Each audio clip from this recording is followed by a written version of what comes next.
ఇవాళ నాకు సరదాగా క్రోషే చేస్తుంటే ఈ బుడ్డోని చేయాలి అని అనిపించింది. So let's make a mini octopus kitchen today. స్టార్టింగ్‌లో ఏం కనిపించదు. జస్ట్ యాన్ మాత్రమే. కానీ షేప్ రావడం స్టార్ట్ అయ్యాక this is going to be cute అని మీకే అనిపిస్తుంది. యాజ్ యూజువల్‌గా మ్యాజిక్ సర్కిల్‌తో స్టార్ట్ చేసి రౌండ్ బై రౌండ్ ఆక్టోపస్ బాడీని బిల్డ్ చేస్తున్నా.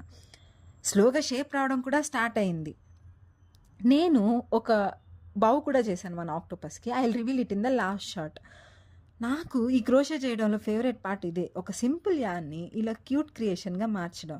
ఇప్పటికే మన ఆక్టోపస్ షేప్‌లోకి వస్తున్నాడు. And let's see how it turns out. మన ఈ ఆక్టోపస్ ఫ్లఫీగా ఉండడానికి నేను కొంచెం ఫైబర్ ఫిల్ కూడా యాడ్ చేస్తున్నాను. And I'm adding these tentacles now. And finally మన ఆక్టోపస్కి నేను eyes, bow and key chain కూడా యాడ్ చేసేసాను. And look at this little guy now. మీకు ఎలా అనిపించాడో కమెంట్ చేసేయండి. Thanks for watching. See you soon.